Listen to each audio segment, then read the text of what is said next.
think, guys? Should I switch to the face cam? Jump scare warning. And the background music on this first slide is just so good. I want to let you guys enjoy it as long as possible, but I think it's time to switch to the handheld, to the face cam.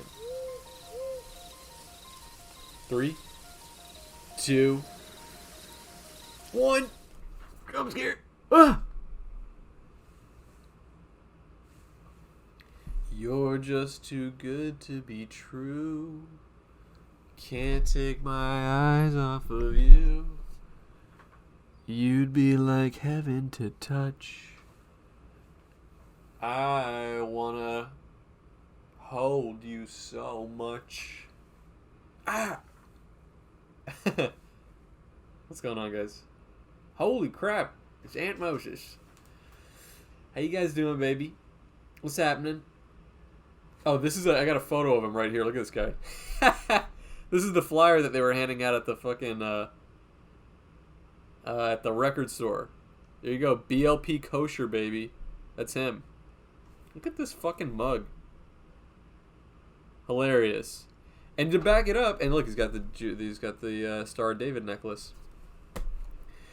Hilarious. And I mean, like, here's the thing. I think obviously that it's a gimmick, right? Like, he's not, I think, like this like all the time. But I don't have a problem with artists having a gimmick. It's like a weird thing in like hip hop, like in rap.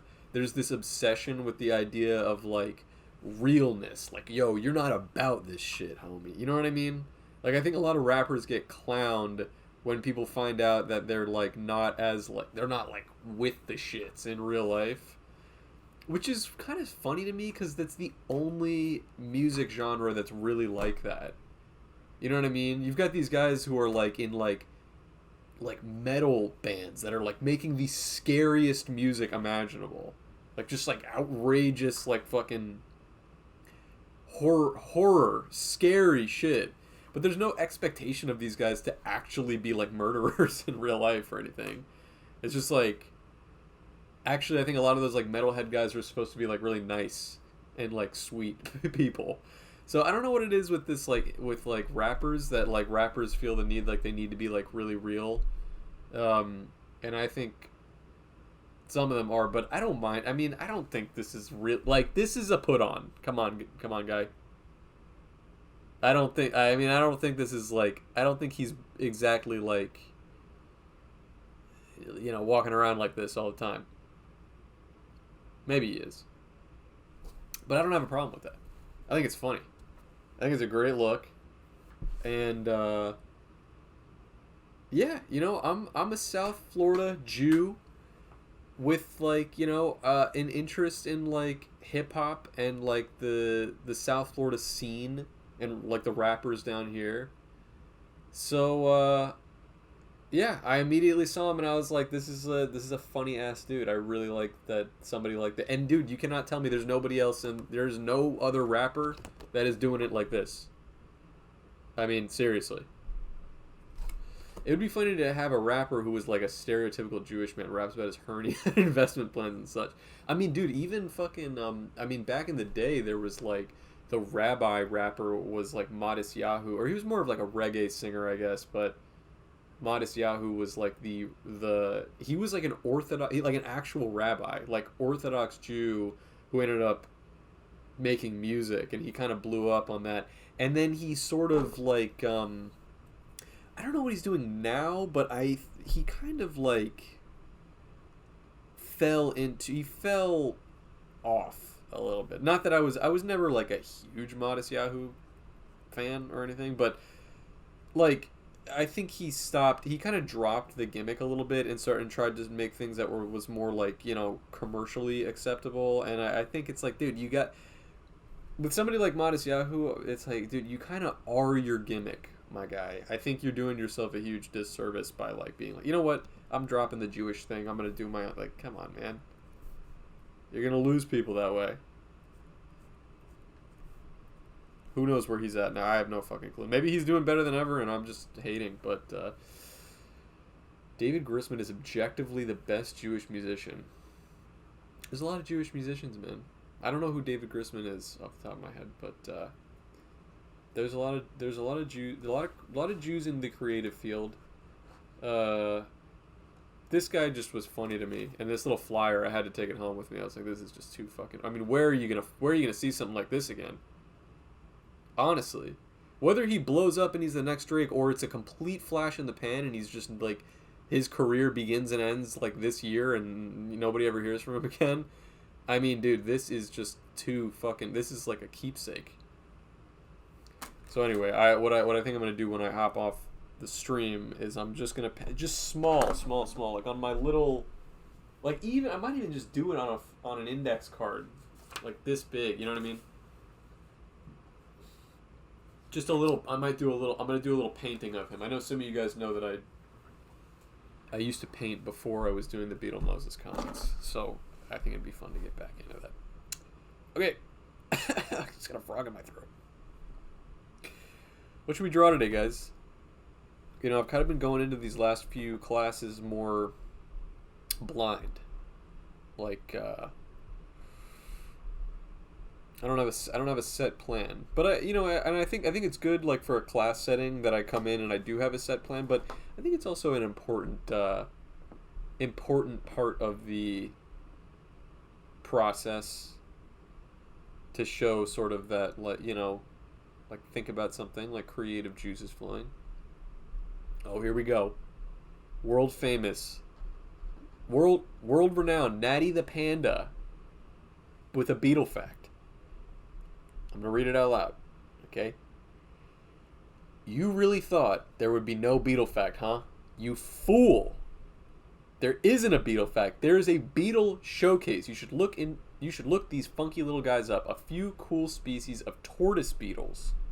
Let me pull up before I read them out, which is going to take me 20 minutes anyway, I might as well just pull up. Guys, look at this, by the way. Look at this fucking Wikipedia page I was reading. You see this? Monster pig. You guys ever seen this photo of this kid with a pig?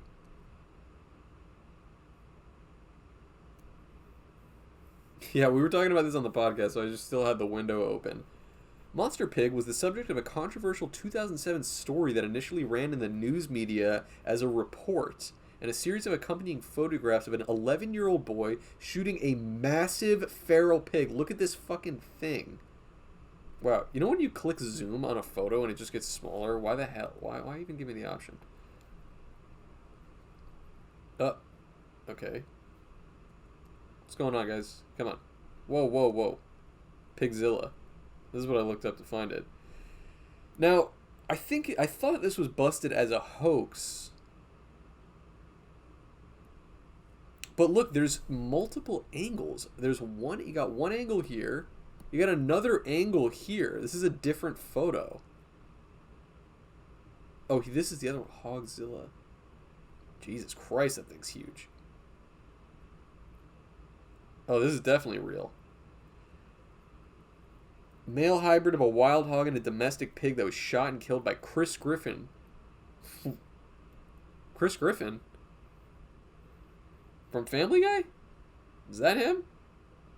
That doesn't look like him.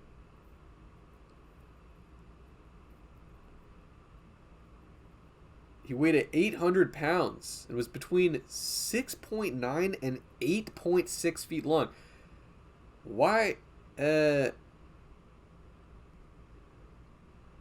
that seems like a pretty wide margin. We're talking about like a full 2 feet difference. How do we not know the correct length? It was alleged to be 12 feet long and weigh over 1,000 pounds. Well, this one, Monster Pig, this thing's even bigger.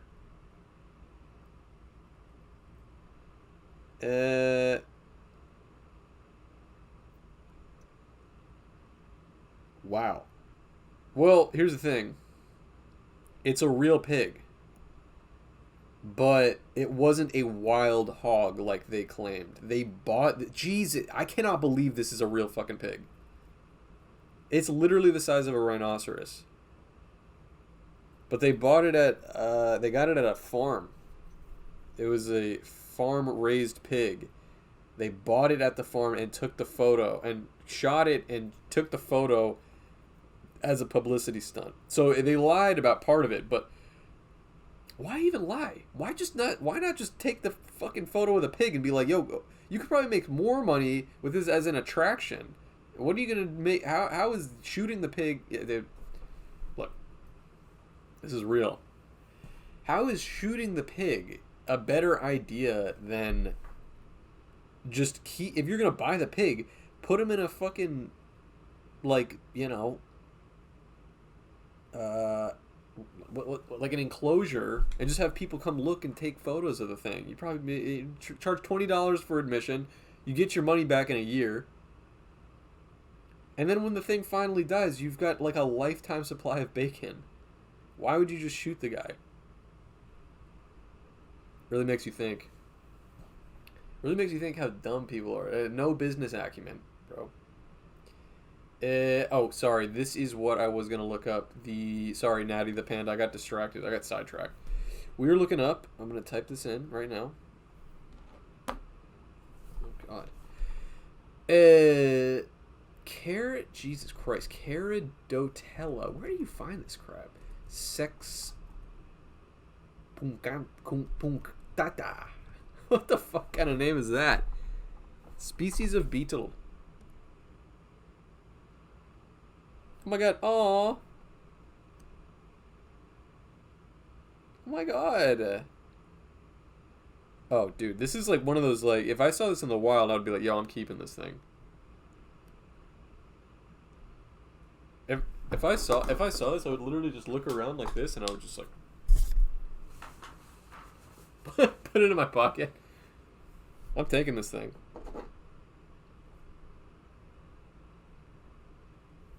Amazing. Cool bug. Alright, let's see another one. What's the next one? Spathiella coccinea. Oh, this is a plant, my guy.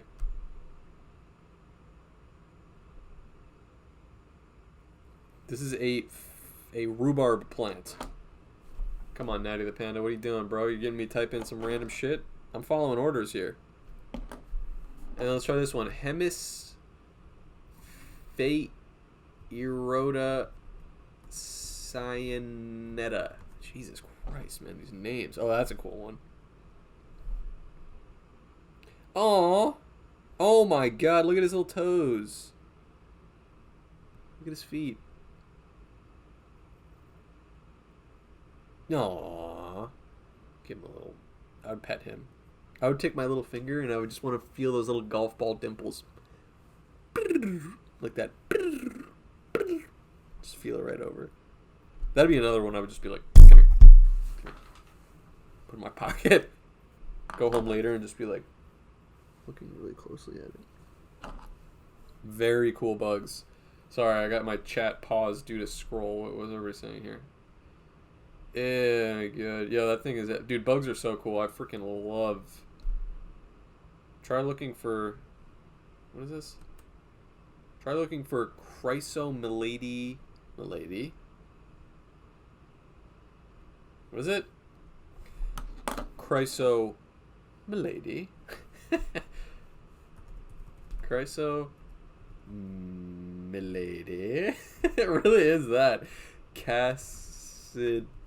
You know a neckbeard named this one. Whoa! Holy shit, I would not touch that one. Prickly boy. Oh, actually I would. Which one is it? Are these all just different, Oh my god, look at this one. Wow. Bugs are cool, man. It just makes me think, like... If you know... Well, I don't know. Maybe it's a mental thing, but it's like, why do houseflies... Houseflies are so fucking ugly, and there's a million of them. And I hate houseflies. Disgusting bugs. And they're I always, especially now, like, I don't know why it's warming up by me, and I mean, it's always warm, but hotter than usual. It's been rainy, and now there's like fucking flies in my house and outside, and there's like always a fucking fly in my face. And I'm like, oh, disgusting. But if they looked like this, I would be like, God, nature is so beautiful. Nature is healing. If I saw these in my house, I wouldn't even. I would be like, oh my God, it's Milady season. It's Chryso Milady Cassinidae season. They're back. This thing's borderline. If I had an infestation of these, I would kind of be like, all right, these things are kind of disgusting. But some of these like gorgeous like beetle, like what? How? These are amazing. I don't even know what I'm looking at. More bugs should look like this. Can I sign a petition that more bugs should look like this? That gold one you sent me was fucking nuts, man. And I really like this bumpy guy. Yeah, mosquitoes are disgusting. Why are the ugly bugs the ones that are everywhere? Butterflies are fresh, and the I like inchworms. Sometimes I see them if I'm going on a walk outside. I see little inchworms, and I always just get down on all fours, and I'm like, go little man, go, go, go. Inchworms are sick. Maybe we should draw a bug today. I mean, I was like, I wanted to celebrate, guys. I don't know if you saw this. I mean, I'm pretty sure if you guys follow me on Instagram. I don't know how the hell this happened, but the fucking Instagram algorithm blessed my ass, and they dropped fucking a million. I got a million likes. I swear to God, a million likes on the the snail comic.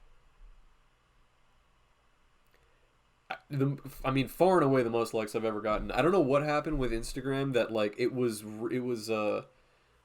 like a lot slower. Like my growth on Instagram has been a lot slower, and Twitter was always my numbers were a lot lower on Instagram. You guys might even know if you've been following me for a while. I used to just bunch together my comics and post like 3 at a time on what do you call it?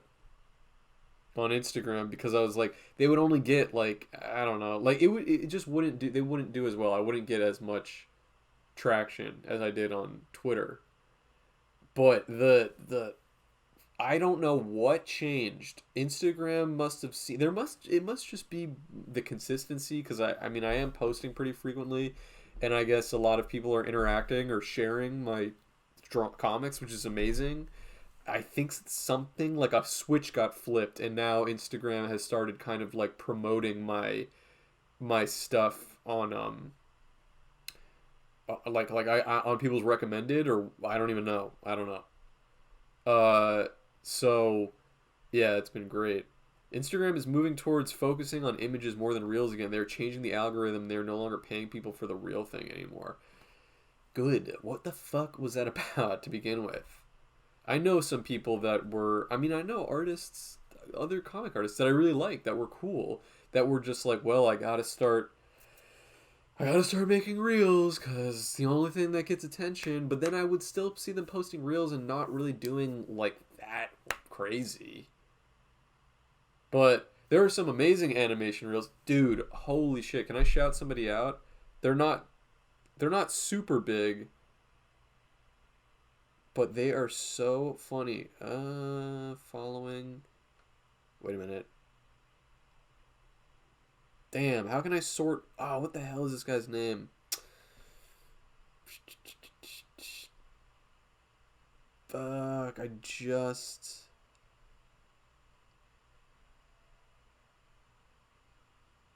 Damn it. I lost the guy. Is there a way on Instagram that I can sort my following by... Oh, earliest. Here, latest. Here we go. Got it, guys. He's got a nice little following. The Martoon. Like cartoon, but with an M. The Martoon. He posts almost all of his animations. I think it's a guy. He or she. I don't actually want to assume. They post all of their animations that they've drawn them on like the DS. What do you call it? Let me see if I can.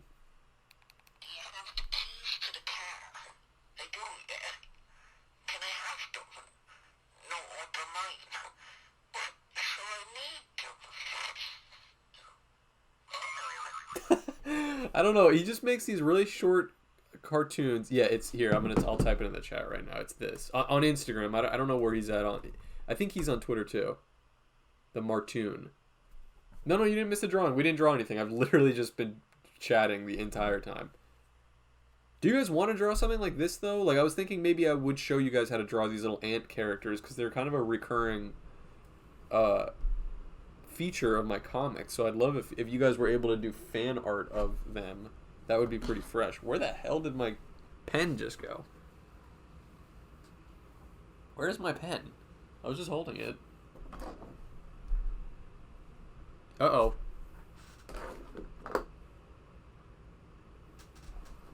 Am I tripping? Where did I just put the thing? Oh, it's in my lap. Okay. The Martoon. Waterman25 says, water. Okay, let's do, let's draw these guys. I really like drawing the ants, this character, and I think they're really fun. They're fun to draw. The most challenging part is deciding what each arm is going to do because they have extra hands. But sometimes I like to just make them like hanging there anyway. All right, so let's make one. What should he be doing?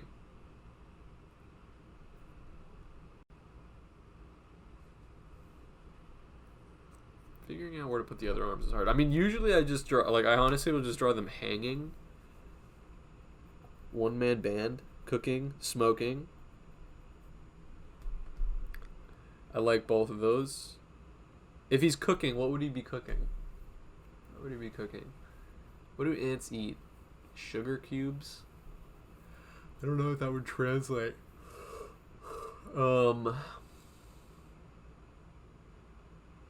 maybe he can be holding something a lot larger than him. Because that's what ants do, right? That's kind of what they're known for.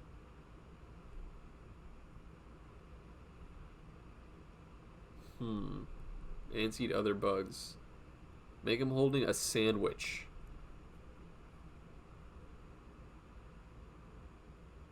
Maybe I'll just have him eating... Let me think. How about this? This is what I'm picturing. He's having a picnic with himself, by himself. He'll be sitting, leaning up against a tree. Because I think that'll give us a cool pose for him to be in.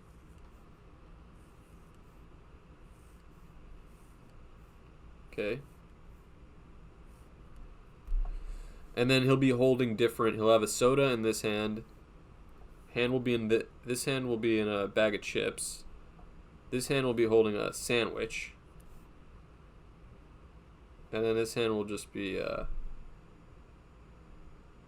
maybe this hand will just be behind his head, like he's relaxing.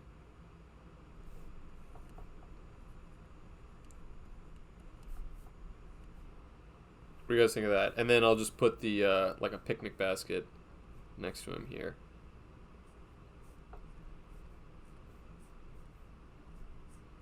I think that's good. I think that would be easy enough for us to all draw. Looks good. Love it. This will be the tree. Bag of chips. And then we'll put a blanket under him. Yeah. Yeah, that'll be a nice little scene. Cute. I am recording. Thank you, Opal Chick. Recording. All right, let's do this. So, actually, I think what I just did here, you know what, I'm going to redo this and slow it down for you guys, but I am actually going to draw a rough version just like this, which will be, some of you guys have already know this because, and don't worry, I'm going to bring up the commandments too. Oh, here's a question. Is anybody new? Has anybody never attended an art class before? A Beetle Moses class? Who's a first timer?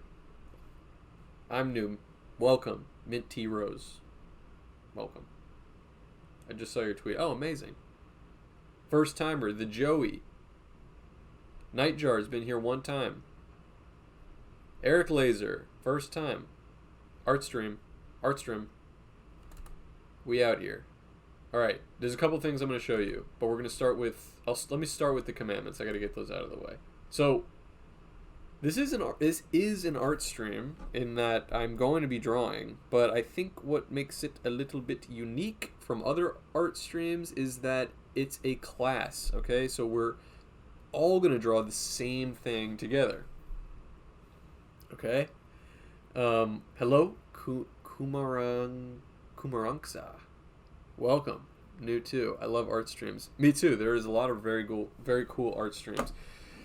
In this one, I'm gonna draw very slowly. All right, and I'm gonna go through things step by step. So if you were thinking about just tuning in, but you're kind of just relaxing or chilling out, I would really encourage you to just grab a pen, grab a piece of paper, and just draw along. Because at the end of it, you'll get a cool little drawing at the end, like this, and you'll be like, "Oh, okay.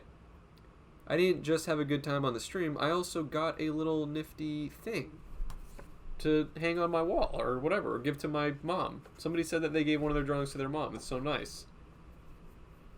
I will always draw over death, Babadook. Draw or die. Yeah, I think it'll be really fun if you guys want to follow along. All right, and you really don't need anything. I would say just get a piece of paper and a pen. If you also have a pencil, if you have both of them handy, I'm going to show you why. I think we've kind of been like leveling up our streams a little bit more, so like things are getting not more complicated, but just like a bit more dynamic, and sometimes it helps to have both a pen and a pencil. I'll kind of get into that after the commandments.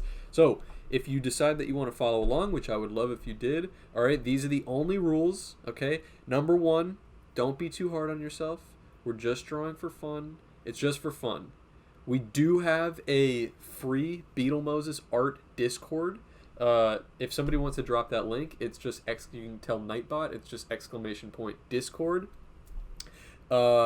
It's totally free. The link that it's gonna drop it'll never expire. Thank you, Babadook. You can hop in right now if you want. We already have like 150 people in there, which is awesome. And everybody shares their art there after the stream, so you can see everybody's drawings. They've been coming out amazing. Everybody's been really, really good. So I'd love to see your work too. If you want to jump in, you absolutely should, and I'll see you in there after the stream. Anyway, don't be too hard on yourself. All right, we're just doing this for fun. So when you post things in the Discord, or you show them to me, or you're even just looking at it yourself, I don't want to hear anything that's like, "I suck. This drawing sucks.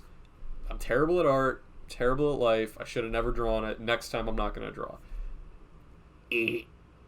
Wrong answer. It's not true. It's never true. First of all of your drawings have been very good. Like, I've been blown away with the work that you guys have been putting in. But it's just not the point. It's just not why you should. It's not why you should draw. Okay, drawing is fun. It's good for your brain. It's relaxing. So don't be too hard on yourself. You doesn't have to be a career for you. And even if you want it to be a career for you, it doesn't do yourself any good telling yourself that you're a bad artist. If at the end of it you feel like the drawing didn't come out the way you want, I think the Discord is good for this, and also, or if you just want to message me privately on Twitter or something like that, or Discord, that you can absolutely do that too. If you need like some advice, if you want to frame it like, I'm really not happy with how this came out, but I can't put my finger on what I don't like about it. Like, if you want feedback, that the community is there for you too. But I think everybody's been doing great, right? And it's okay. We've got people of all different skill levels in there. Number two, kind of good segue, go at your own pace. All right, so I'm going to draw very slowly, okay, pretty slowly, and try to walk you guys through it, but I'm watching the chat, so if you feel like I just breezed through something or I didn't explain it very well, just message in the chat, okay? And then I can go back and do it again. I have no problem doing that. Go at your own pace. Don't be shy. It takes everybody a different amount of time to do things. That's okay. And then number three, try new things. It's how you get better, okay? For example, if you're sitting there and you just saw what we're going to be drawing, which is the ant, and you're like, "That's too complicated. I know that I can't draw that. I'm not going to just give it a shot." Wrong. Okay? Wrong answer.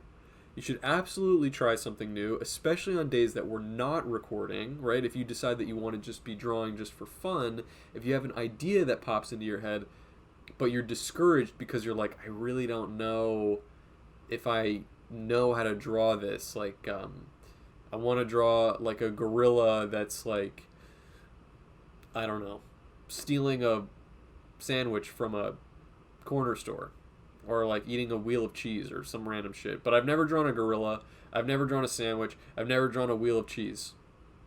So I'm not going to draw it, right? You got to just do it. You got to just do it. Look up a reference. I do it all the time. The first time that you draw something, pull up a reference, okay? When you finish the drawing, you might feel like, it's a bit wobbly. The second time you draw something, you'll still need a reference probably, but you're going to be like, wow, this came out actually really good. And the third time you draw it, you won't even need a reference. It will be stored in your bag, in your brain permanently. All right? Trust me. But the first step is drawing something that you've never drawn before. All right? Looking handsome today, Mr. Moses. Thanks. Thank you. I just took a shower. Okay, so these are the commandments. Don't make me tap the sign, right? If anybody's in the chat and they're being like, like, oh, my drawing's coming out like shit or whatever, I'm going to tap the sign. I'm going to pull this back up and we're going to go back through the whole thing. Okay? Close out of here. What is your... I don't think you're so handsome today, Mr. Moses. What? I think you're always handsome. No! You didn't. Stop it. What is your drawing setup? Right now, I am drawing with an XP Pen tablet. It's what I've been using for all these streams. Right here. It's just a little 12-incher. Alright? I got a bunch of cool, fresh stickers on the back. These are all of my artist friends that I got stickers from, which is really fresh. But I don't use this for my comics, typically. I use this for the stream because, it works fine and it's been convenient. But my actual drawings all happen on paper. All right, I actually draw everything. Let's see, let me pull something up here that you guys have seen.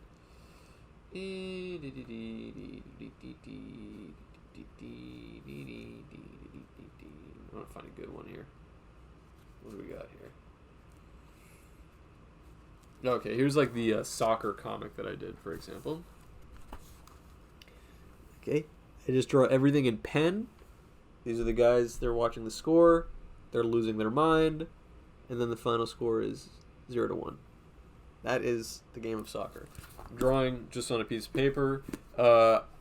Actually, I don't have all the stuff sitting with me right now because I was working somewhere else, but I just use a pencil, and then I use a Micron pen to draw it, and that's it. And then once I draw it on paper, I basically take a photo of it on my phone. That's like I scan it, like I just make it, and then I make everything, like I up the contrast, so it's just pure black and white.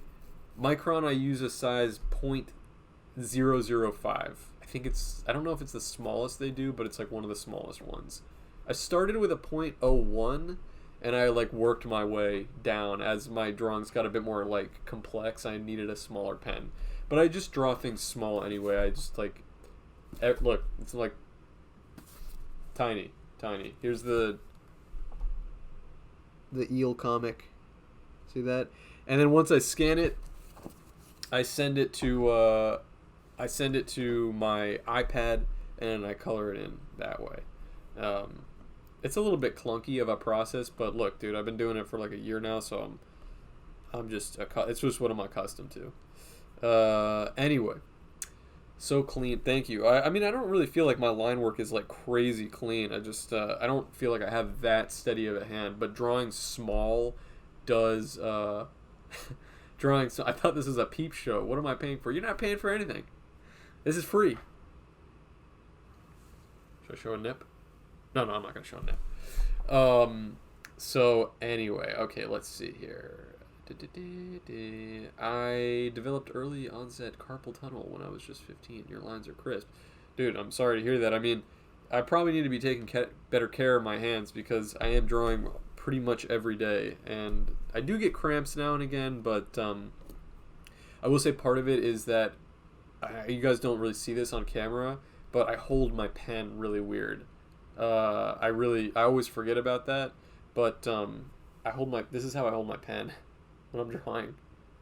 I swear to God. I know this is like the correct way to hold a pen, like that, but yeah, I hold it like this. It's how I've drawn my entire life. It's just what I'm comfortable with by now. Okay, let me erase some of this. Are you Beetle? Are you left or right hand? I'm right-handed. Okay, I'm gonna get rid of this here.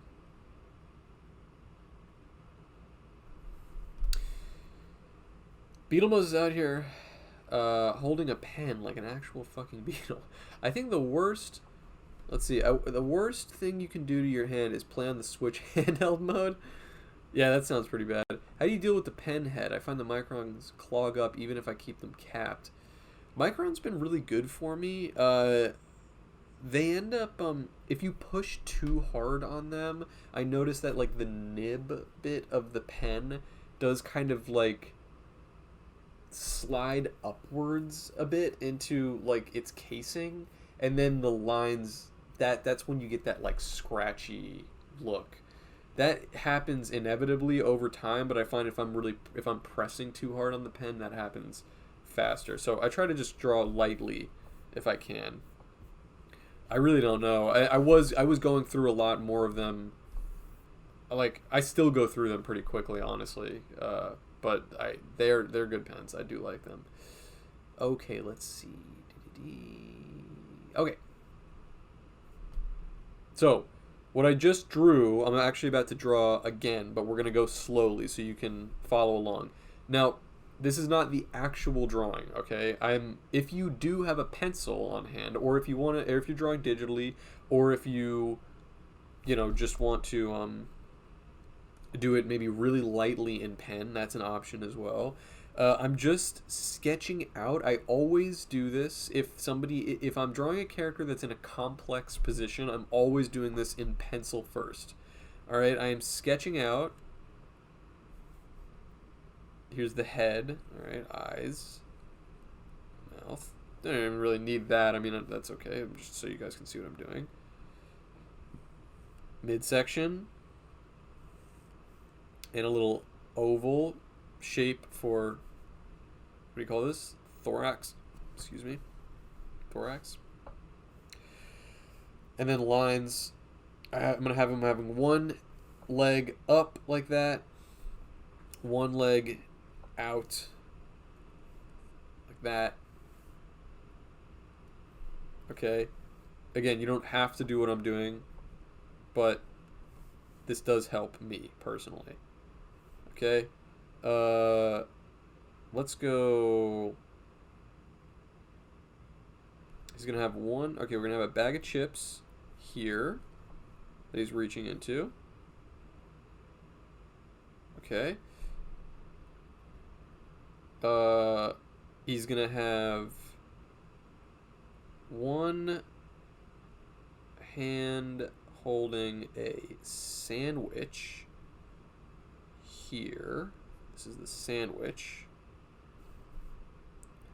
One arm behind his head and one arm holding a soda. Okay? Leaning against a tree. Actually, let's put that like here.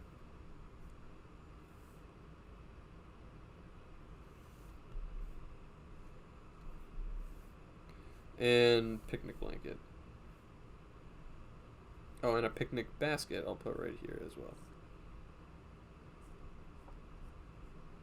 So, this is if you guys wanted to just plot things out with me like I just did. What I do now is pretend this is a pencil layer and I bring the opacity down. Just put it like there. It's probably good. I don't want it to be too faint so you guys can't see it. So even though this is just a rough reconstruction of what the actual, or like blueprint of the drawing, it helps me not be so stressed about where things are going. Whenever I'm drawing something dynamic, like people in a like an odd position, I'm always going to be drawing them. Whoops. I'm always going to be drawing them like this, with the head, okay, the body, shoulders, and limbs, okay? If they're in a weird pose, let's say he's, I don't know, what's he doing? Let's just say he's kneeling, okay? Always drawing this. Let's see, his arm is going there, and this hand he's giving a thumbs up. Okay, that means that when I'm actually drawing the guy, I don't have to worry about here's his face. All right, and then I'm just building over what I put in there. See that?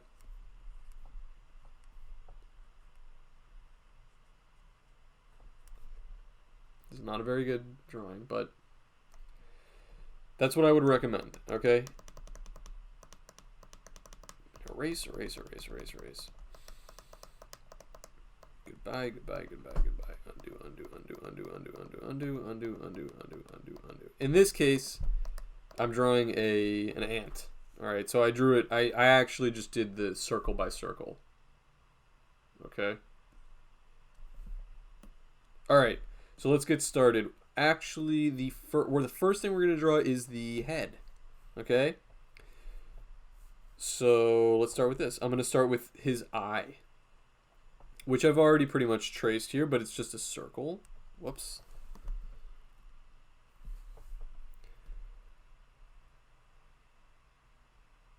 Circle.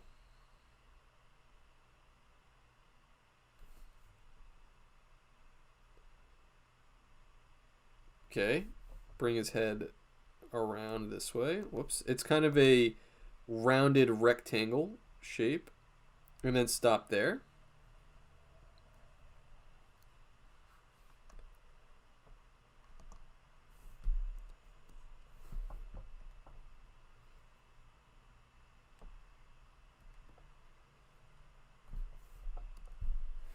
We're going to draw his mandibles, which I draw basically as these two kind of crescent moons. All right, but you know, crescent moon is almost like a circle, but I draw them slightly smushed because that gives the illusion that it's like tilted towards the camera. Does that make sense?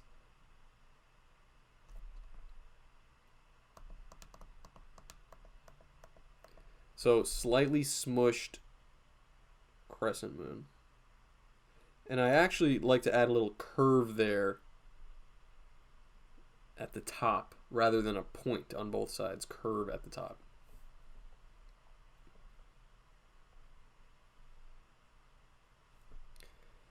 And then connected to it, I'm making another one that's just going the opposite direction, but same thing. Curve,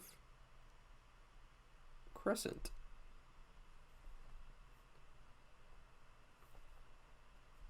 It's probably the hardest part. From the middle of the eye, the bottom here, I'm just finishing the rounded rectangle. It's going to connect. Goes across the bottom and connect. And the way I draw the ants, you can, because they got these big ass eyes, you can see them peeking out, the eye peeking out on the other side. All right, just like that.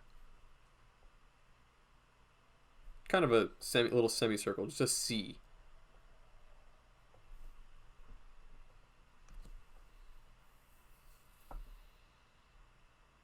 And once you do that, this is the last thing that happens on the head. It's this 7, but I'm making it a rectangle. So it's like a bubble letter 7. Line up, diagonal, line down, line up, diagonal. That's it. How is everybody doing with this so far?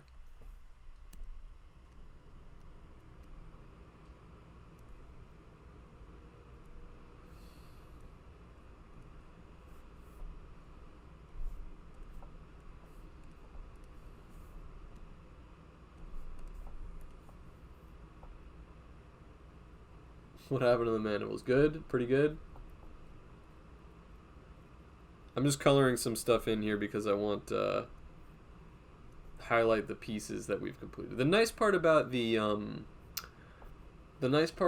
bugs is because they're all segmented, there's not really that same pressure to get the anatomy quite right. I can kind of like attach the arms and legs and everything like wherever I want. Now, the next thing I'm going to draw is the foremost object is going to be this hand holding a sandwich, all right? So the way that I draw the bug hands, let me zoom in a bit. This is just now for you guys who did not use pencil. If you're just going pen and ink, that's okay. This is just give a little bit of room under the mouth. All right. Say about half the height of the head is the amount of space that you would give between the bottom of the mandible to where the sandwich begins, just to space things out. And obviously that's just if you're following directly along. You can get as creative as you want with this if you want. Okay. For the hand, here's how I draw it. This is the shape. I'm gonna draw it really big. This is not, don't follow along. This is just so you can feel that what the shape of the hand looks like. I draw them really simple, like these claws, these sort of bug claws.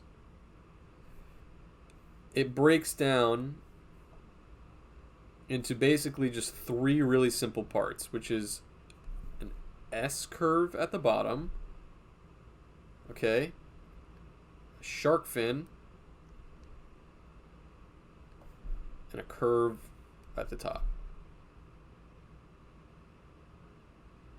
I'm scared about the hands. Mine are going to be holding a bit more custom direction, holding different things. I honestly think this is a nice way to avoid having to draw so many hands. Because the actual shape is just a W, right? This is what their hand looks like, but I just add a little bit of like spice to it. It's just a W with a little bit of oomph. Oh, you can't see that. See that? So I'm going to draw that really small, okay? That's one spicy W. I make it pretty small, okay? Right here. S curve. Shark fin. Curve it over. That's it.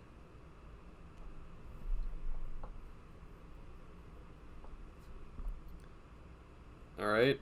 Now we draw the sandwich. So here's how I would do it. What does a sandwich look like? Well, it's a square, pretty much. But I'm going to have a bite taken out of it. So little line up. Zoom in. Line up. This is an ant-sized sandwich. Oh, actually, don't do that. I just forgot what I just said. This line, let's go halfway over. And then put a little 3, maybe an extra bump right there to signify a bite missing from the sandwich. Just bump, bump, bump where the corner would be.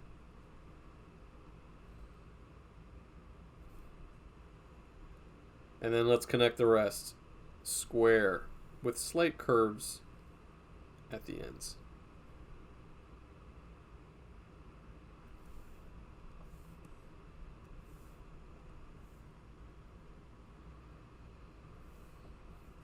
All right. We're making this bad boy 3D, right? So at the bottom, start here at the bottom of the square.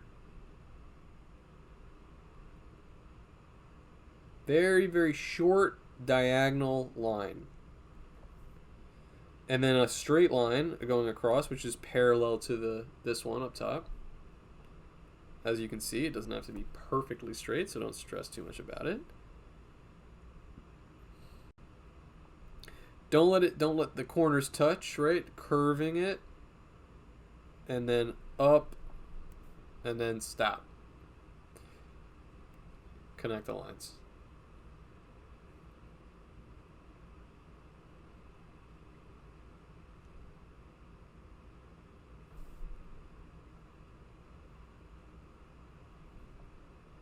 With each bite mark, I would also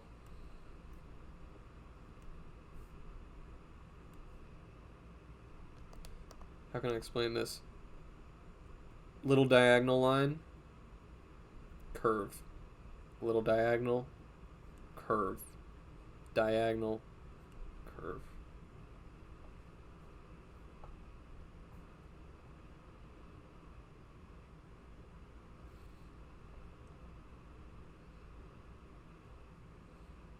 All right.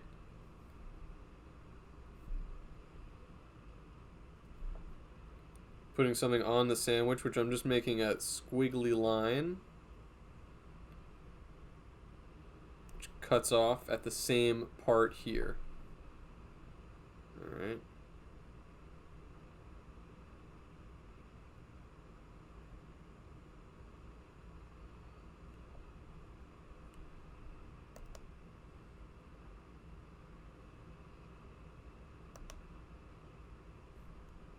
See that? How are you guys doing?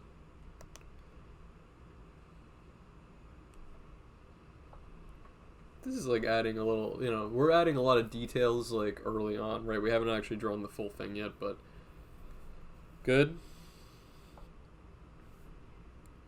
We're going to draw the second piece of bread, which is just this is a stacked sandwich. It already looks stacked, but we're going to keep it small. Another diagonal line going in the same direction as this one. Parallel. Parallel. Cut it off.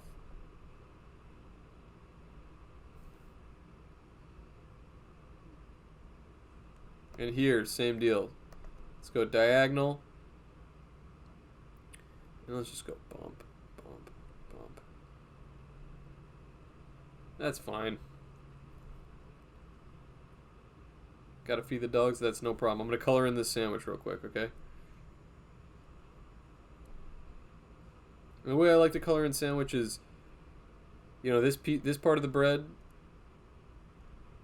is the lighter bit, and then you got the crust, which is gonna be slightly darker. Brown part. Ants like lettuce, so I'm gonna have this just be a lettuce sandwich. They just eat leaves. Also, it'll be a nice contrast because the ant is red. How did everybody's sandwich come out?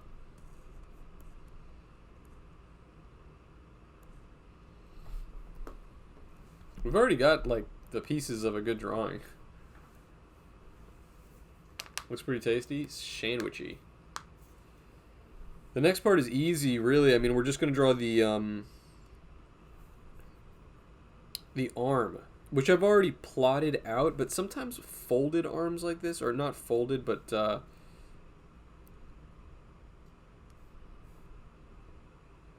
arms that are angled in like an odd or a peculiar way can be hard to wrap your head around.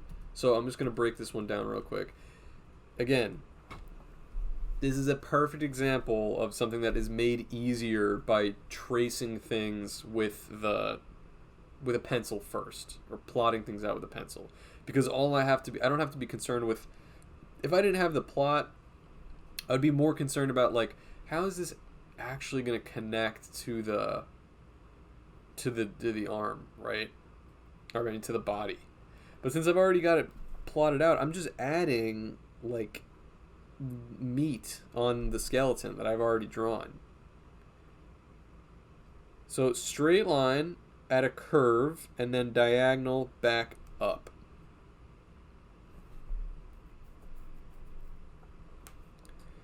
And then the end of the arm, since it's my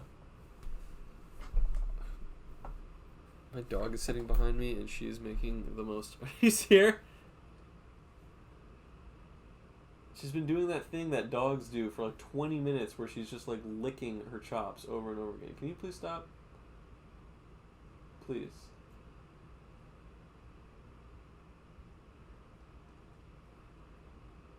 Yeah, you. You're making way too much noise over there. I need you to go to sleep. Go to sleep. She wants the lettuce sandwich. The frog puppet is right here. He's always chilling. Wait. Hello, my baby. Hello, my darling. Hello, my ragtime. Yeah. I know you can't hear her. It's like this tiny, tiny noise that I'm just like... Hey. What are you doing?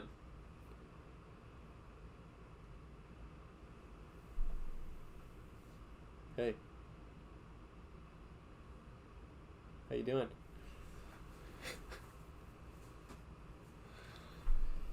Anyway, alright. So you guys got this curved arm here, and then this is the nice part. Straight line. Okay. Notice that I make it slightly tilted up. Going back the other way. Just to give that sort of form, just like things are, your arm is skinnier at the wrist and it's a bit thicker at the elbow. So I try to do that, even though they're really skinny arms, I add a little bit of thickness by making the line go up slightly. That's really, it doesn't matter really, that's like specific, but that's how I do it. And then I got a line going up and connected. That is the arm.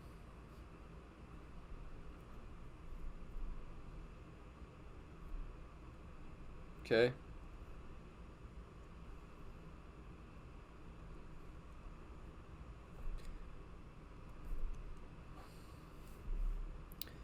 Now, from the bottom of I would say right where the mandible meets the head, I'm drawing two straight lines and a curve at the bottom. It's the neck. And then I'm just bringing in a circle. I can actually draw the entire circle. This is his chest. Or what do you call this? Abdomen or something. I forget which part is which. Whoa! Dende! Just subscribed. Tier 1 sub. Love you, Dende22! Thank you for the sub. I hope you guys are having fun watching my scream right now. My little scream. These classes are fun, man. I really do enjoy them. Thank you, Dende. I love you. The next arm is very easy, alright? This is the one that's behind his head, so there's no hand. It's just a straight line and a straight line. And then parallel. Whoops. Straight line. Straight line. Maybe a slight curve at the elbow. That's about it.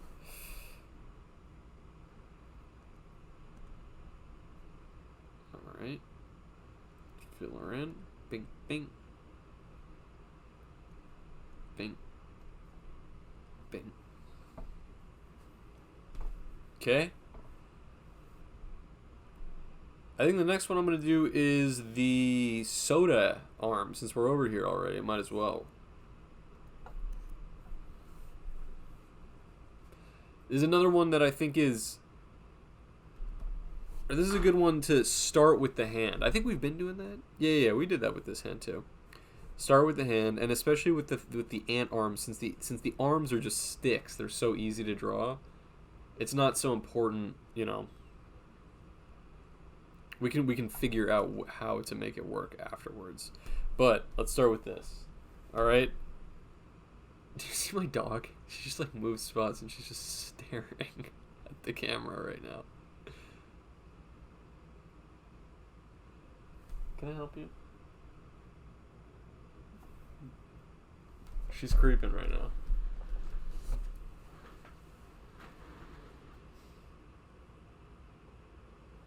I don't know if she wants to get off the bed or not. Seems like it though. Let me let her.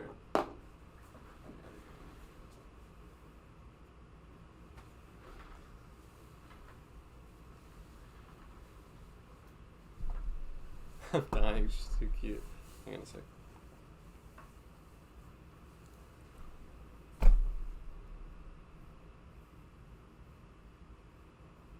She is distracting me a bit right now. But I just gave her a bath yesterday, so she smells good. Okay, put her down here. You're free now. Be free. She has my locks. Okay. Finally, that freaking like licking noise stopped. It's like going. I literally was like talking, and I just heard that like. I was like, ah, enough. Dogs just be doing that for no reason. Okay. Easy hand. We're only seeing the thumb, which is this curved. It's basically just a shark fin, but I add a little flare at this end, curve and then curve back, but then a little whoop, tiny. You know, give it a little English. Whoop. Which leaves us to draw the bottle. All right.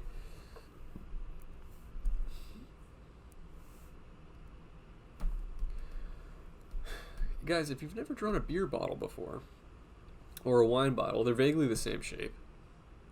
Just that bottle shape.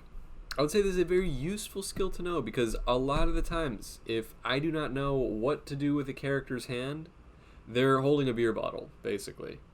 And so it's good to just have it in your bag. Alright? It's a little bit of an unusual shape, but it's not too bad once you get the hang of it, alright? Start from the bottom, which is basically just a rounded rectangle, right? But give it a nice, like, curve at the bottom. And then a line going straight up. Okay, line going straight up on this side too, alright? Just get that part.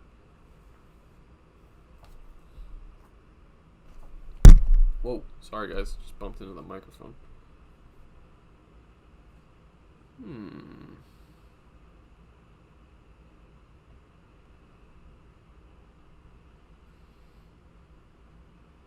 Oh my god, I've been listening to Eardrums Ruptured. Was it that bad? I'm really sorry. Let's see.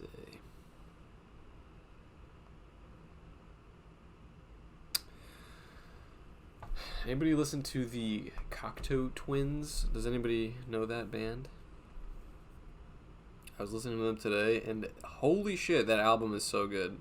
They're like really famous one. Oh, let me walk you through this. Hang on. Okay. Nope, they're very good. Yes, yeah. They're amazing. Heaven in Las Vegas. I was listening to that one at the gym, which is not it's definitely not gym music, but whatever. I kind of listen to random shit at the gym anyway. I don't really like I used to listen to stuff that was more just like I'm on a new level, but now I'm like I really like just want to listen to music that I like I don't actually care. So I was like, yeah, I knew the first song on there, which is Cherry Colored Funk. That's like I think probably their most famous track, and I was like, yeah, let me put this one on. But let me listen to the whole album, because I know people cite this album as like a favorite of theirs from time to time. So I was listening to the whole thing, and I was actually blown away that like there are so many good songs on there. If not all of them, they're all good. But there were some of them that I had to like stop and be like, yo, what is this song called? This is fresh. I'm coming back to this one. Some really good tracks on there, guys. Heaven or Las Vegas by the Cocteau Twins, or Cocteau. I don't know how the hell to say it. Cannot recommend it enough. The funniest part is that you can't understand a word they're saying. It sounds like they're speaking like Sim-ish. You know, like how the Sims are like, gooble gabba galoobu. But they're talking really confidently, but they're just saying complete nonsense. It sounds a little bit like they're saying that, but it's very good music. They're a good band. Anyway, I'm on a new level. All right. Curve, okay, at the top. And then let's just mirror the other side. Curve at the top. All right. Skinny rectangle. You know what? Wait. Line up. All right. Line up. Other side. Parallel. And then at the very top, a tiny C. Just to cap it. That's the lip of the thing. And that, ladies and gentlemen, is a picture-perfect cartoon bottle. This is a very useful shape because I have my cartoon characters holding it all the time. And then just add a little bit extra, dimension, curve, and a curve. This is like the label of the beer. Let's say he's drinking a Heineken, so I'll put a little star on it.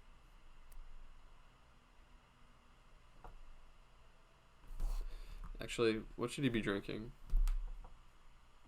Is there another logo that fits on here?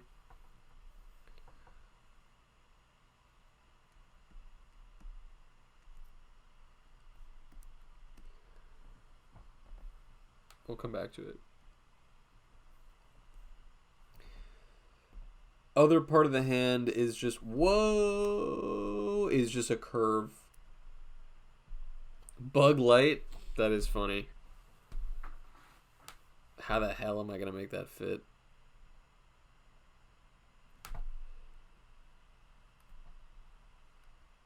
It's going to be a bit of an Easter egg.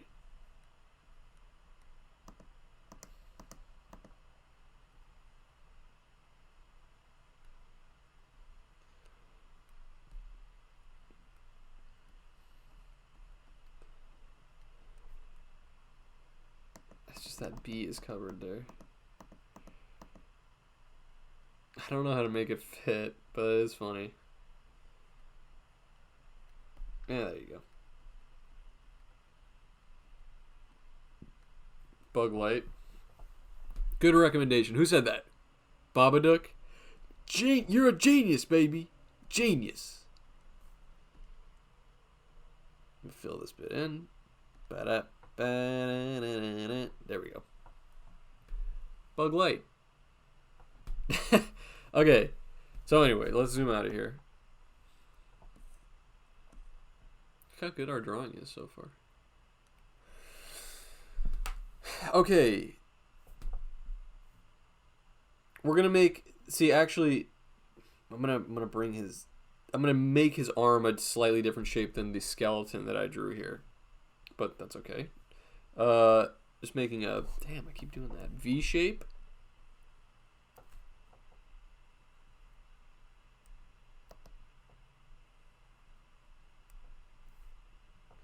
And another V shape.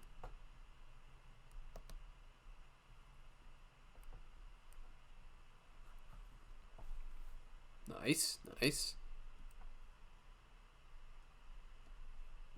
And colored in. Is this the special edition Dylan Mulvaney promotional beers I've been hearing so much about? Dude, that poor girl. We were talking about that on the podcast. I forget when that was. I think that was a Patreon episode we were talking about that for like briefly. And I was just saying like, it's so funny. She probably just got offered that gig at Bud Light and didn't even think twice about it. It was just like, oh my god, that's amazing, and like texted in her group chat and was like, guys, I'm doing a Dylan Mulvaney I'm missing the puns. Is this the special edition Dillant Mulvaney? Oh,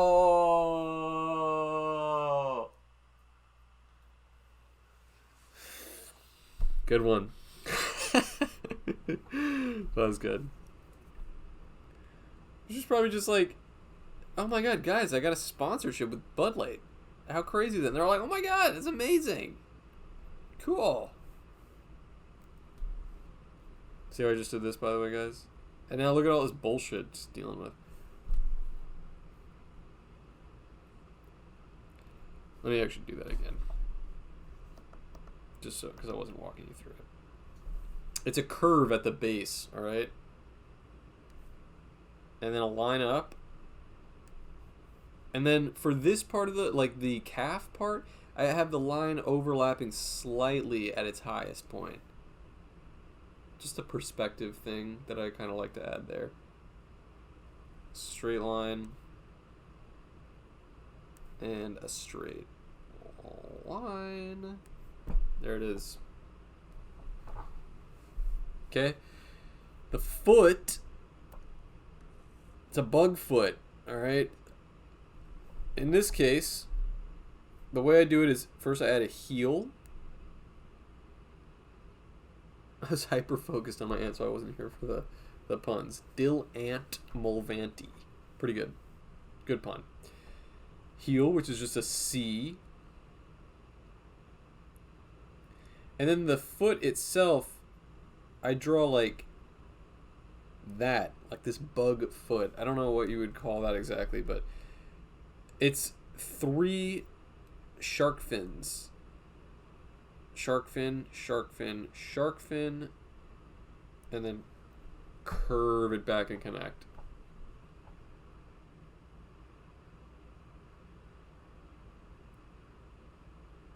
Was that a solid enough explanation? Do you guys think you can...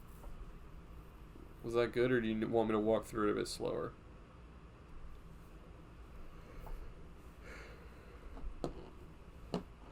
Pretty solid? Shark fins. It's just the only way I can really think of how to describe, because it's like, we've talked about this before. Like, somebody asked me in an early class how I draw fire, because when I was drawing something on fire, which I'm not really thinking too hard when I'm doing it, it's like that, and I was like, I don't even really know how to say it, except that it's kind of like drawing zigzags and wiggly lines at the same time. So you add those together, and what do you get? A wiggly zigzag. And once you have the wiggly zigzag, you can kind of just get more free. This one goes up high, this one goes down low, this one high, low, high, low, high, low, and then you just feel it out. Spiky roller coaster. So, I don't know, ever since then, that really did stump me on how to actually verbalize it, besides, like, without doing it. So, things like that, like where it's an M, but it's a curvy M, right? It's just a shark fin, shark fin, shark fin. It's the only way I can think to describe it, really. Okay. I'm on a new level. Now that stupid song is stuck in my head. You know what's the funniest part about that song is it's almost like it was just built for like commercials for It's gonna be a vocal stim for you all day. It really is. It literally sounds like that song was just made to play in like a Gatorade commercial, or like some athletic, like, NBA playoffs has just begun. I'm on a new level.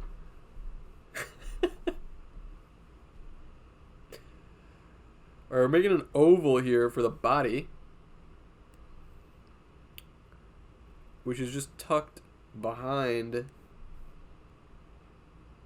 that leg. It's like the third time you've done it. That's the third time I've done it so far. Actually, you know what? If you haven't drawn that yet, I kind of want to make a redaction to that statement. If you did draw it, it's okay, we're going to fix it. But if you haven't yet, I would actually encourage you to try to connect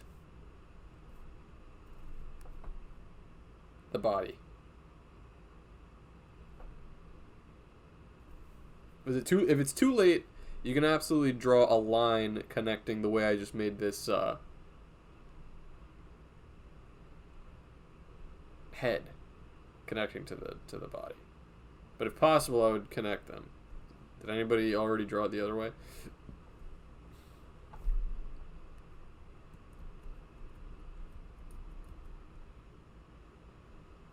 Guilty. If you already drew the other way, it's okay. Let's just do it together then that way. If you can connect it, great. If you can't connect it, not a problem. Okay. Oval, and then just draw like that. Accomplishes the same thing. No difference. I actually kind of like the way that looks. I'm gonna keep it that way. All right, let's color some of this in while I'm waiting.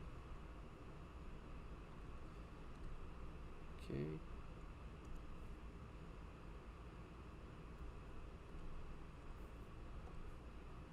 All of the body segments, by the way, are including the neck and in this case the waist here, are all colored. I personally like to color them slightly lighter, and then the limbs, antennas, and mandibles I'll color a shade darker. Just think it's a little bit more like visually appealing that way, and it's also kind of like closer to what real ants look like, I think. So look, we're more than halfway done with the limbs, which occupy most of this drawing, pretty much. We have 4 of 6 done. And actually this one is going to be the easiest one I think of all, which is just the leg sticking out. So from behind the base of his little ass here, it's just a straight line and a straight line. And we're drawing this heel. It's the same, but it's just kicked up. So it's, or I mean the foot just kicked up. Heel, which is just this U shape. And then shark fin, shark fin, shark fin. Connected.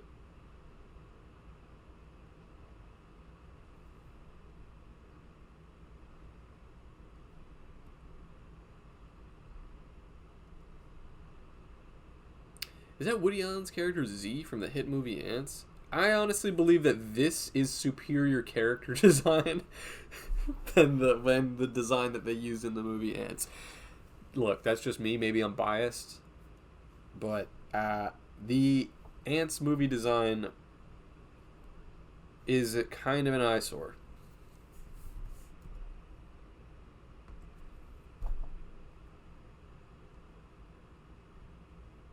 I mean, is this like, is this not nightmare fuel or what?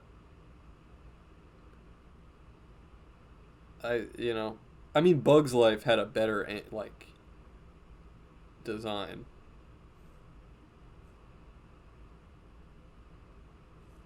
I don't think Ants was a good movie, but why did they release 2 movies about ants right next to each other? Like, why? What were they thinking? Sir, are you using Bing? All right, guys, that's enough questions for today. No further questions. Your Honor, my client is very busy. Okay. Did you guys watch the? Did any of you guys watch the episode that just got posted with the Cold Cuts episode that we just posted with Vosh? Any of you guys watching that? By the way, I'm making this chips bag. This was a good one. I was telling him, here, by the way, this is the chips bag. The only important part, remember it's a rectangle, but I'm just making it really foldy.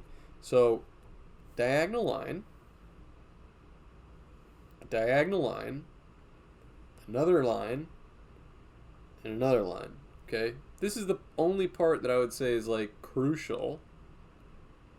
I didn't know Vosh was good at drawing either. He's, like, actually a good... He was, like, working on that and, like, whipping it up, and then he, like, showed it to the camera, and I was like, what the hell? That's a really good drawing. It came out great. He's mad funny. Yeah, no, it was a really fun episode. And then, I was telling him what I kind of want. By the way, you can also just make a straight line for the arm, his other arm rifling through the chip bag here. I was telling him, I don't know who it is, but somebody, some Twitter political commentator, or I don't know, streamer, or somebody left wing. They were making like an attack. Said they were making like a video on Vosh that was going to be kind of. By the way, look, I'm just making L's and V's here. Like a video that was kind of like, I don't know, shitting on him or the truth about Vosh or something like that, which is kind of funny. What if somebody makes a video about me? The truth about Beetle Moses. Did you know that Beetle Moses, I don't know, uses Bing?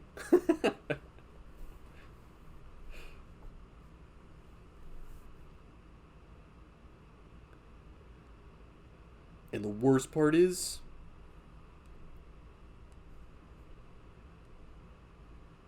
he doesn't even know how to change it.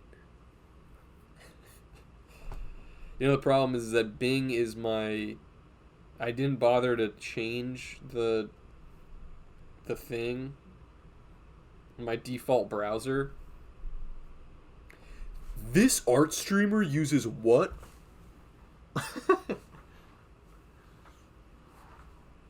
I didn't bother to change it, and now all of my passwords and shit are saved on my other one. Like, I have Chrome downloaded or whatever, but I don't know how to, I don't know, I don't want to type in, like, I tried opening up Chrome and logging into something, and it was like, excuse me, please put in your password for this website. And I was like, dude, I'm not typing in my password for every single fucking website on this other thing. You can export them and import them into the other browser? Oh. Somebody's got to show me how to do that. According to the Cold Cuts podcast YouTube comments, you've said some really problematic stuff. Dude, I don't know where that started, but that is the funniest, like, meme, or the, like, the comment section of, I would offer to help you, let me know if you need it. Okay, that'd be really helpful. The comment section, if you guys, like, look at the Cold Cuts channel, like, all of the comments are just, like, I really don't like that Harris went on a rant about, like, you know, the Armenian genocide for like 20 minutes, but other than that, it was like a pretty epic podcast, like something that I like didn't say at all, like some horrendous shit that I would never say. I don't know how it started, but this shit cracks me up, dude. What can he be eating? What's a funny bug pun?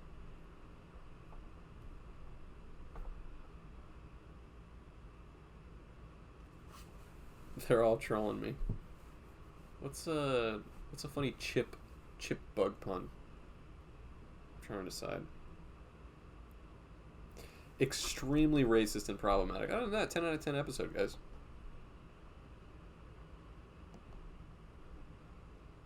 Look, we finished all the arms. Alright, well, don't worry about the chips. If somebody thinks of something, we'll do it. But in the meantime, let's just draw this picnic blanket. Which is just I'm doing like a slight diagonal line going up behind the bag and through the ant's back. Okay. And then diagonal line coming back towards the camera. And another line.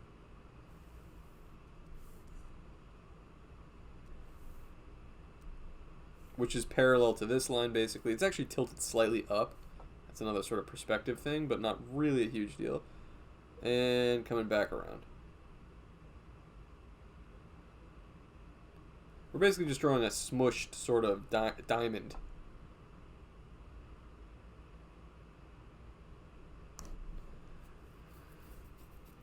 Wood chips. Stick bug pretzel sticks, something made from aphids. This is like when you were in 5th grade and they rolled out the VHS thing to put on the projector, and then they put on the art video and everyone got to draw what was on the video. Yeah, that's kind of what this is. I was thinking something like, in terms of like what he's eating, I was thinking like, what's like a brand of like Fritos or Lay's or Ruffles, but like what's a pun?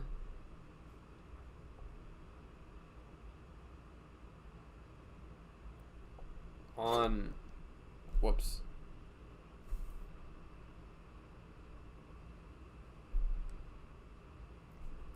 Will there be a tiny single file line of humans trying to forage food from the ants' picnic basket? Oh my god, that is ridiculous. I'm lost on the puns for this one. Let's see. Let's see.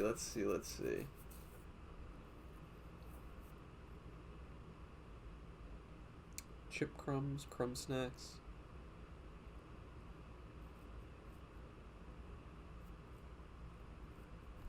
Let's go,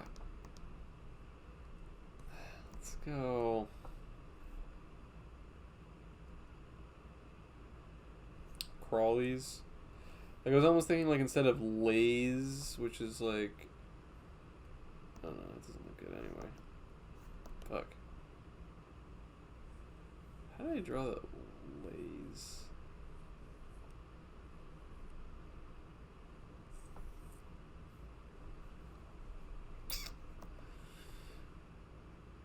I was thinking Bugles, like Buggles, kind of.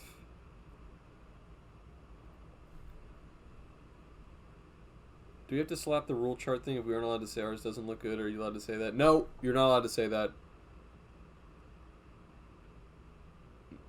Bug snacks? What do ants even eat? I don't know. Bug snacks is a good joke. Alright, let's just do bug snacks.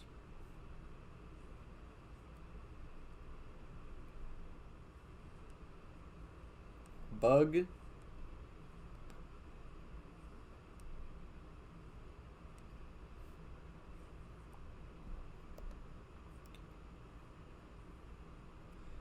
Snacks.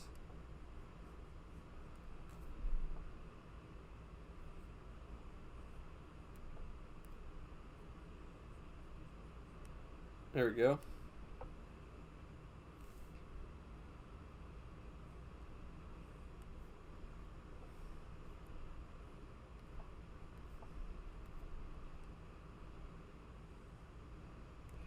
Guys, I cannot tell you how excited I am.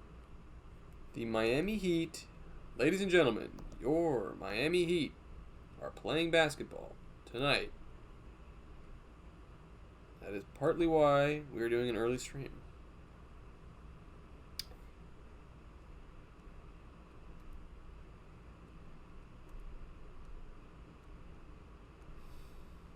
Okay. Bug snacks. Bug snacks. Bug snacks. So you can guarantee at 7 o'clock, and then you know what might actually add to this a bit? I'm going to add some like little chip crumbs. To make kind of like orange. 7:30, which is when the game starts. Hot flies? Oh, that was good too. Too little, too late. Bringo GCN. Come on, man. Where were you 5 minutes ago? That is funny, though.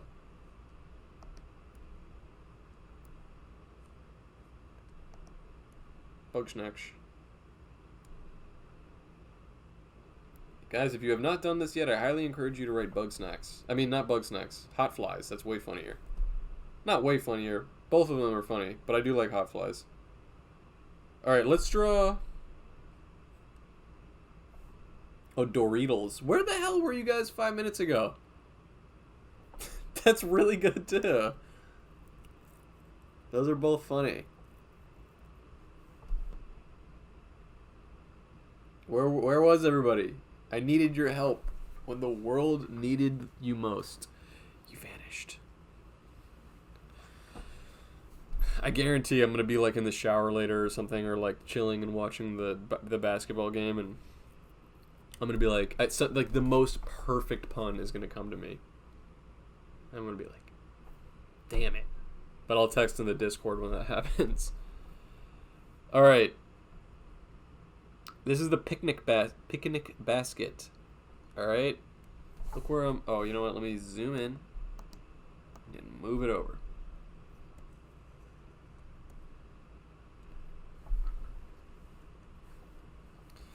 Diagonal line coming up here. Line here. Straight up, or line over here. I just realized you stream from Twitter. Love your comics. Thank you so much. Thank you. Yeah, I do these streams. I do these streams twice a week. If you guys, anybody who's popping in, who has not seen these before, or you're just now coming in, I do these streams twice a week. They're art class forms, so everybody gets to draw along.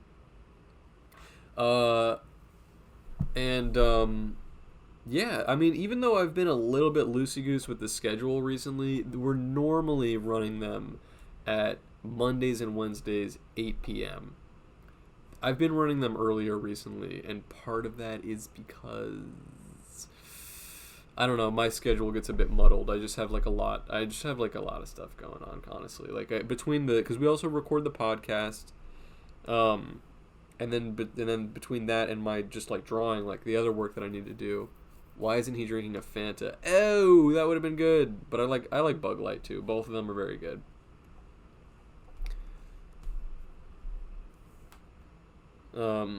But Mondays and Wednesdays still, at the very least. I will be going live twice a week. Okay, you guys got this shape. I kind of wasn't really explaining this, but we've got like the bottom part of a cube. I mean, you guys can see from my pencil sketch that I did previously that you can kind of see what I was going for here. Fanta is genius. Alright. It's a cube, but it's like narrower at the bottom and wider at the top. We're drawing a handle now. Okay.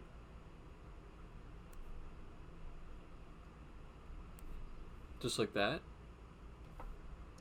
Rounded rectangles all around, and then just things one by one in the order that they are framed.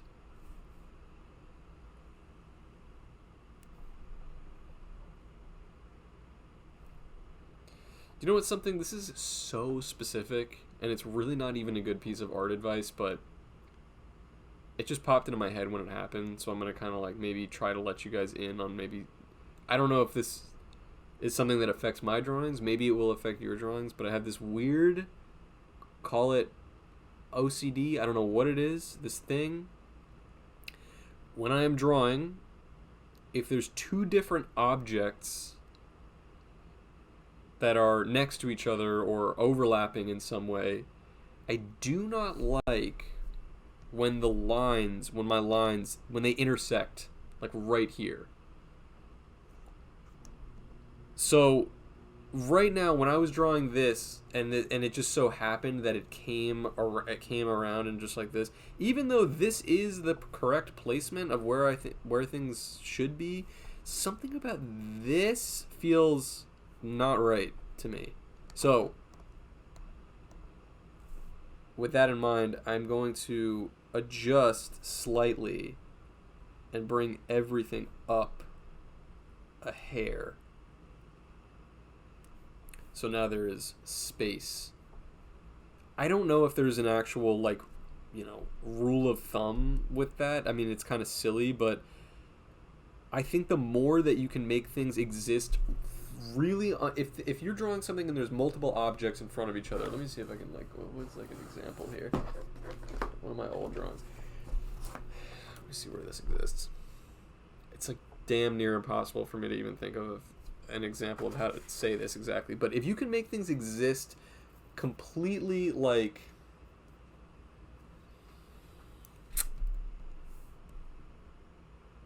everything is on its own plane, right? Yeah, that's right. Yeah, that's right. It makes the depth of the drawing look ambiguous. It's true. If things are not existing on different spaces, and little things like that, even though, yes, the picnic basket starts back here so we can tell that things are different, it just looks cleaner when you give every little line a little bit of room to breathe. Same thing with here. I mean, it's way too late, we're not going to go back and fix this, but I don't love that this hand intersects almost, it comes too close. Like if I would have redone this, I would have made the hand like right here. And move it down slightly so that I give a little bit more room for this line to breathe. Do you get it? Does that make sense? It doesn't even really make sense to me. I couldn't tell you why that is. I don't know any rule of thumb about it. But when you're drawing, I think it's like wise to try to... The spaces between the lines are just as important as the lines. If you can, as you're practicing, if you can kind of give a little bit of room for each line to breathe, it makes the whole drawing communicate with itself a lot better. I don't think the fact that these lines are like overlapping, it doesn't ruin the drawing. I think it looks fine. I mean, it's fine. But I think it's good to have that in your head, like just in the back of your mind. My high school art teacher warned us, don't do it. It was a cartooning class, best class I ever took. Besides this one, of course. Oh, thanks. Yeah, I mean, there you go. I don't know why. I don't know what that is, but putting just also a little bit of foldy lines in here, which are the fabric inside the picnic basket. See that? Little triangles peeking out in different directions. And then look, guys.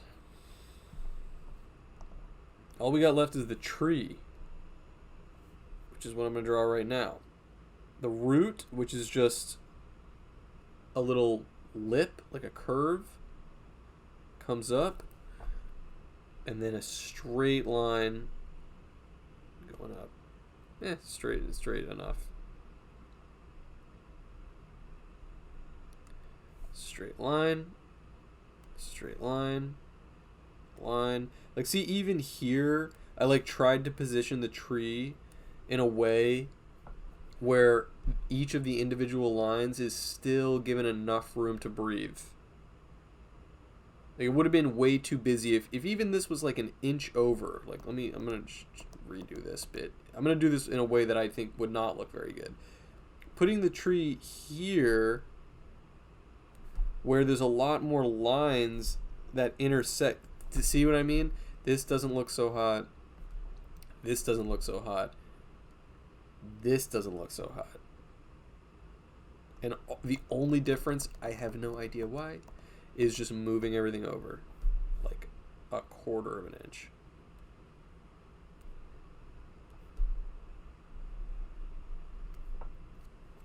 Just looks slightly better.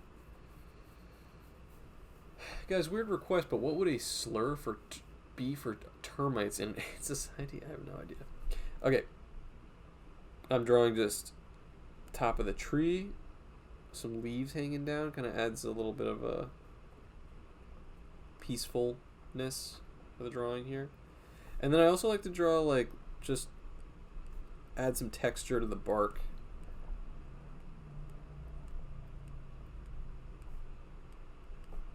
This is actually good practice, I would say, for like respecting space and lines as well. I used to draw stuff in this style a lot, where I would like sort of shade things in this weird way, which kind of forces you to give some room to each of the lines. You don't want them to overlap. You don't want them to be too close, but if they're too far, it starts to look uneven.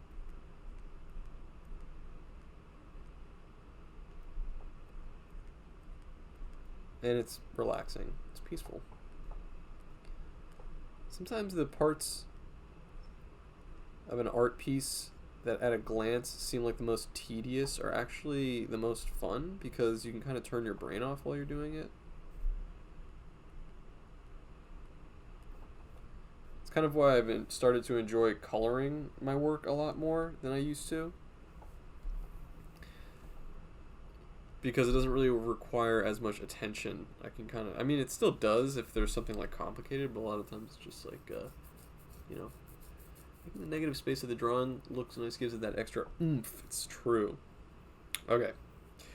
And here's what we're going to do now.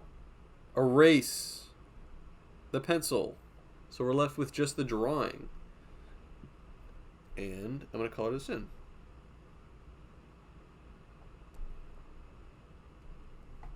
Also, when coloring things, I like to make the, just a personal preference style, I like to make the background colors slightly more dull or light, unless it's absolutely necessary to make the background a different color. But by making things like the tree like a slight light gray as opposed to like a really bold or rich brown, it doesn't distract as much from the ant, from which is the subject, right?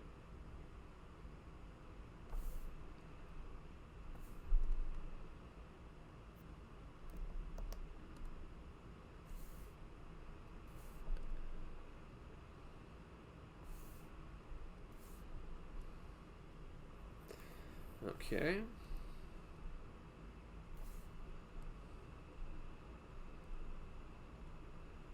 That.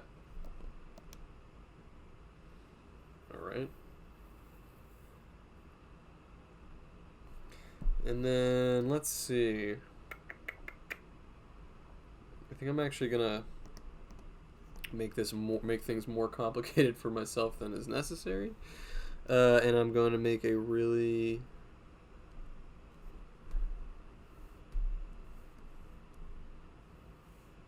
I'm going to make a checkered pattern.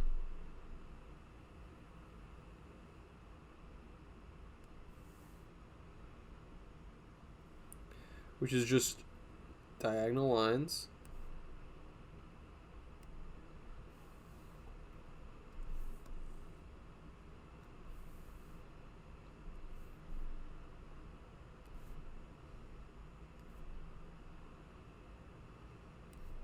All about the same length. Actually, I don't love that last one. Let's see.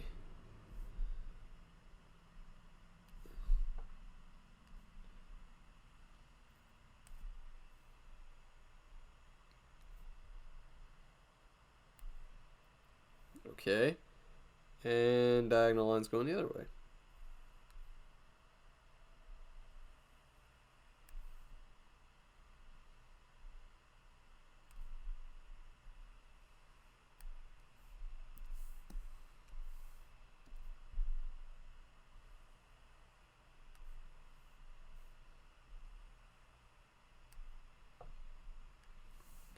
Okay, which leaves just to fill in the squares.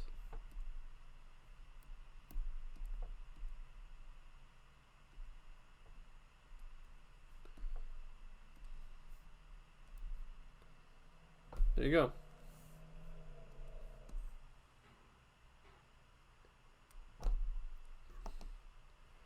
And then let's just finish the background, I guess, too. Here, I'm going to go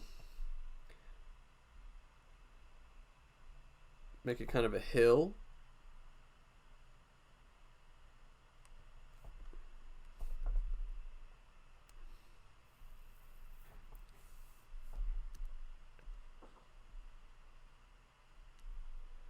Fill it in.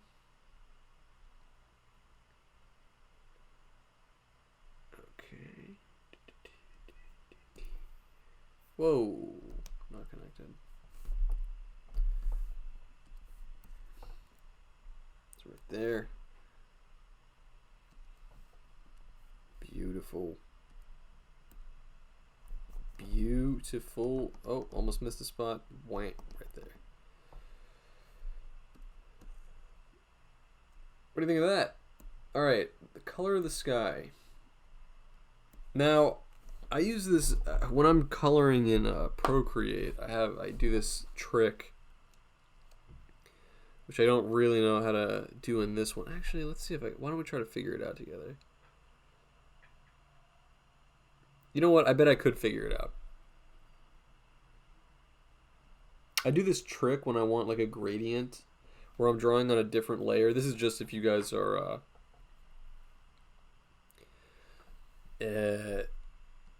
coloring digital.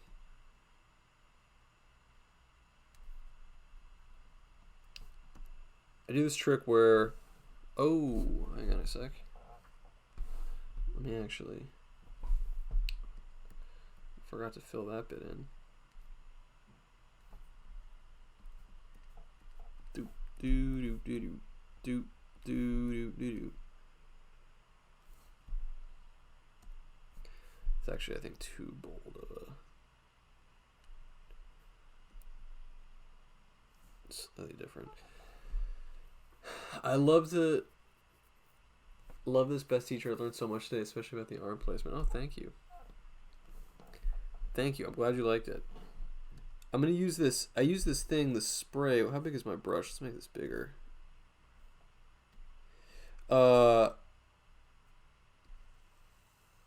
See that? I'm on a different layer, and instead of making it just a solid blue, sometimes I feel like it adds a little bit more to make it actually like a sunset. So in this case, what I'm doing is I filled everything in purplish blue, very like almost like an indigo, like light indigo color. And then I use a spray tool. In this case, it's like an airbrush, a soft airbrush at a large size, in a reddish orange, like a very bold red orange. And then I use it, I just draw it right across the circle, or like across the bottom.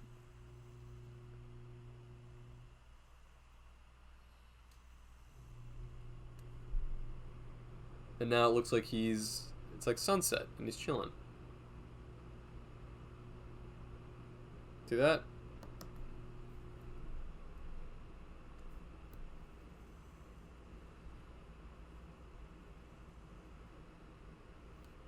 So that's how, you'll notice I do that a lot, honestly. I like to do that, especially in scenes that are supposed to take place at night. I find honestly that it's like not a very exciting way to draw things when the background, like if it's nighttime, I don't really like drawing the background. It's like I said, like I don't like the background being too dark, because and especially if it's black, sometimes it can be just like punishing, right? It's like too much. So if things are drawn at night, I don't like to draw them in like a dark blue or a navy or solid black. I like to cheat a little bit by making it like twilight, right? Like dusk.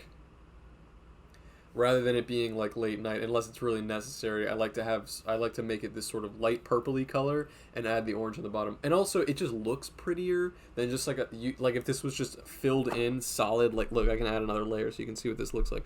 Like if I just, right, obviously if it's nighttime, you can just fill in the background, it just looks like that. Hang on, where is it? Where is it? There we go.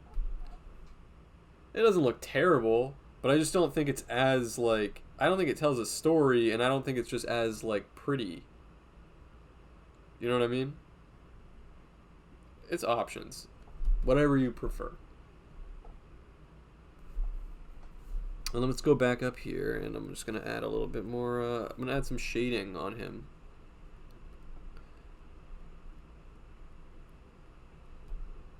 See that? Holy shit, we've been going for 2 hours already? It does not feel like it.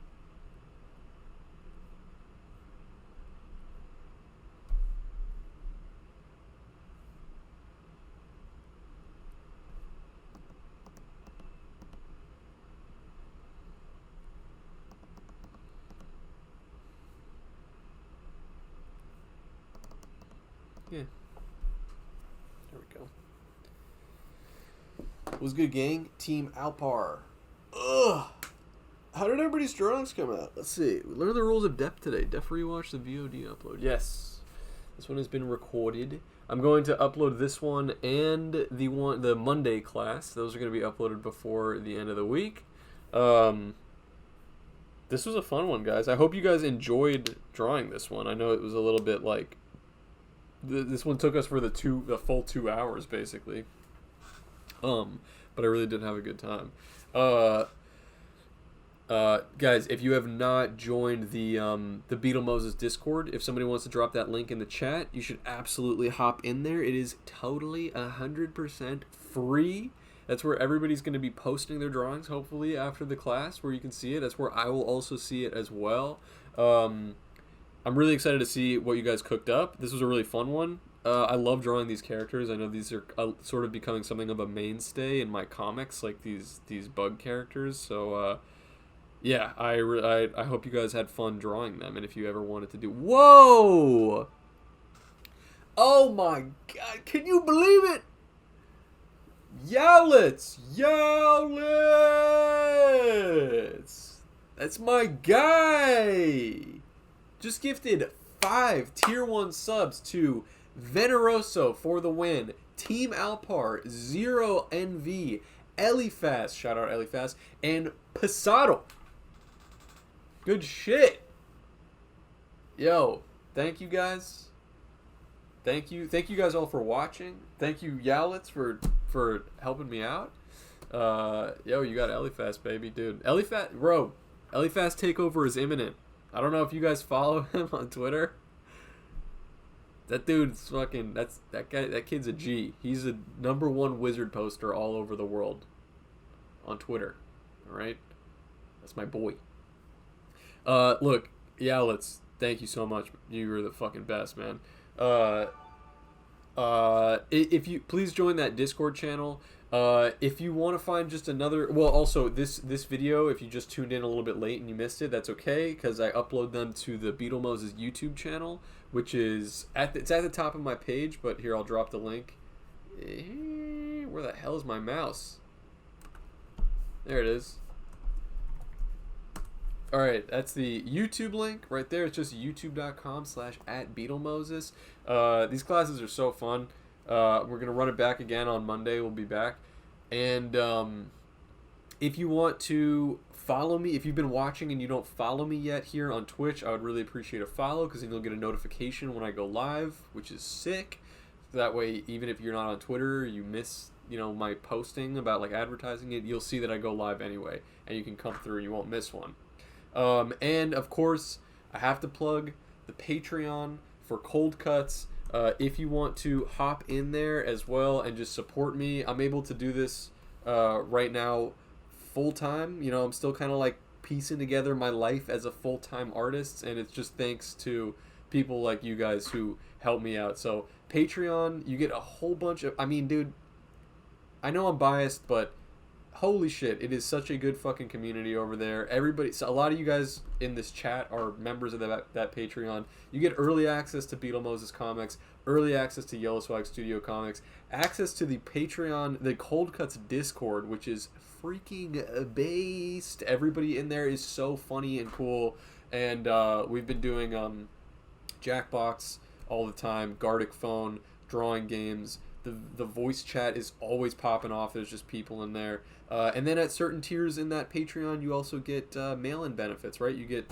drawings, things hand-drawn, stickers that you can't buy anywhere else from me and Yellow Swag Studios every month.